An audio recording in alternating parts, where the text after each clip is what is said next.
Hello, this is Neil Buchanan with Rock Our World. I thought I would do try and make it a brief one, talk about the two houses of Israel.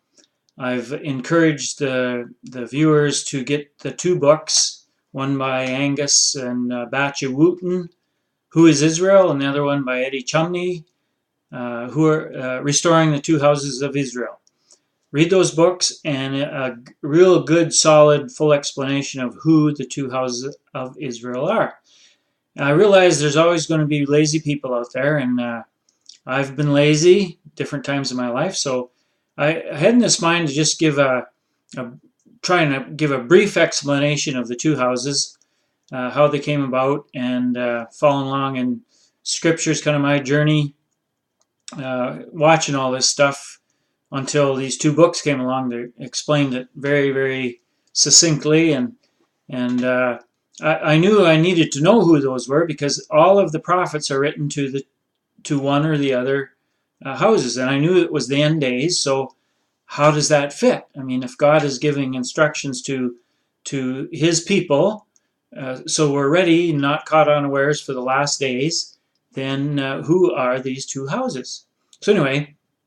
If you go back in your scriptures, that is the Torah, the prophets, and the writings, and I'm going to say it's in Chronicles and the Kings, you'll find the place where Solomon's reign comes to an end, and there's two kings, Jeroboam, Rehoboam, I believe, and things aren't going real well, and Jeroboam was the head of the house of Israel. They're kind of splitting, like there was factions forming.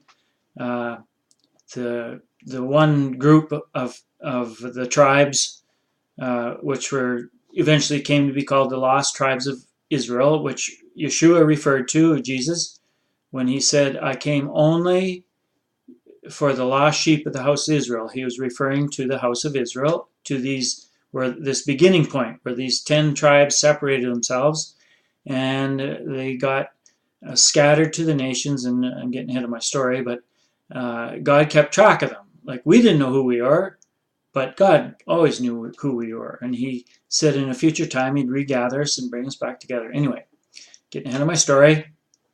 So Yeshua only came for the lost 10 tribes. That doesn't mean He didn't come for the Jewish people. And I'm getting ahead of my story again, but there's a time order and a sequence in how this comes about. So back to Solomon. His reign was over. He died. These 10 rogue tribes were saying, hey, the taxes are too high and we don't like what's going on, and so the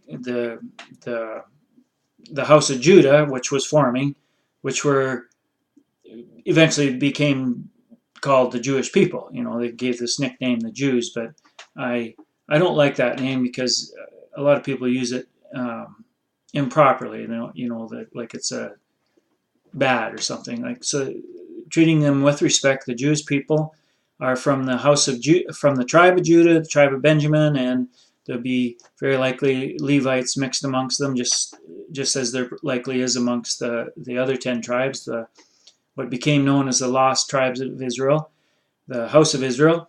Anyway, they had a kind of like, I don't know, a confrontation, a vote.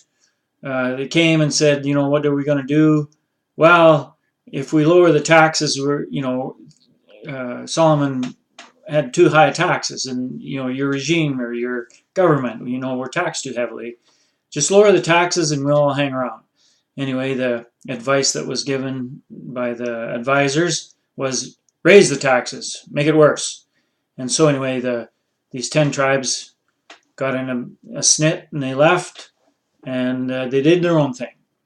And they did 3 things. They changed the places where God put His name, the places where they would gather to worship, which was, at that time, I think it was Shiloh and, it's not coming to me. There was 2 places where God put His name, and eventually that became Jerusalem. That was the one place God put His name, where people would come and celebrate His yearly festivals and where the temple was built and so on. Anyway, the house of Israel, when they separated themselves, they changed everything. They picked places of their own instead of waiting for God to do anything about it. They got rid of the Levites. They picked the base people to be the teachers, and they made new festivals. So anyway, there's the pattern. So I always said, when you trace this forward to the Christian church does exactly the same thing today.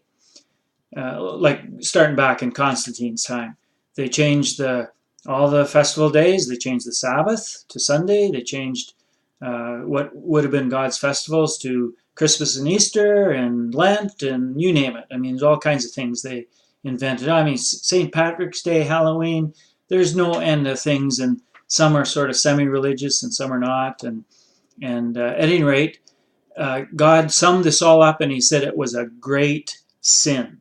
So those three things, when you get rid of the Levites to be the teachers, when you get rid of the places that God says to meet, and you get rid of his festival days, that is a great sin. So anyway, the Christian church has been participated in a great sin right from that time.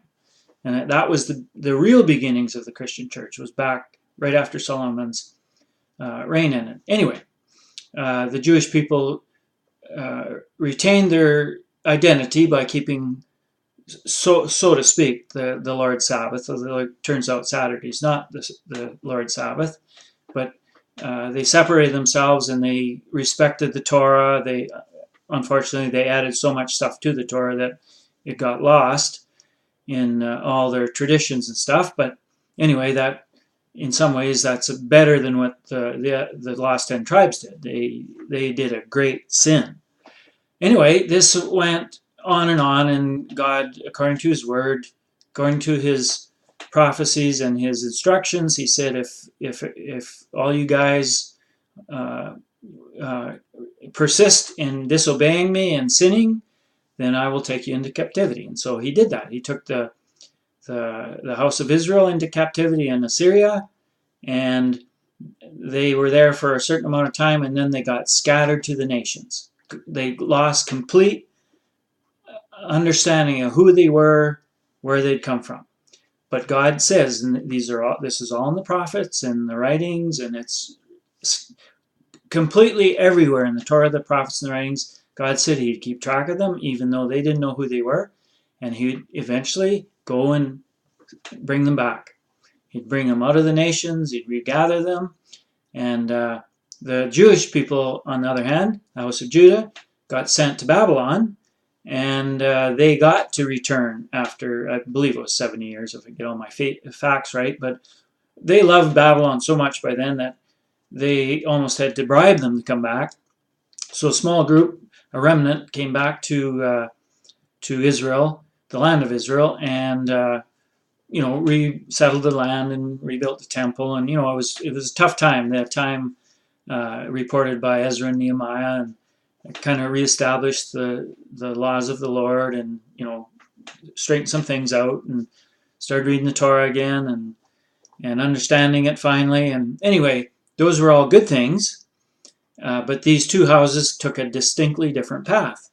And the one completely got lost, understanding of who they were, but God knows who they were all these years and all these centuries and through the time, and scattered all over the world to all the nations. And the Jewish people retain their identity, so for the most part they know who they are, and people recognize them because they keep Saturday Sabbath, which is a tradition, not the actual God's Sabbath, but nonetheless they respected the Sabbath. They respected that they should keep it, and that they should keep the yearly festivals, and that they should not eat pigs. I have to just throw in this, one of my wife's favorite sayings is, Jesus didn't die so we could eat pigs. And it's just a frivolous thing. Like, why do we love eating pigs so much?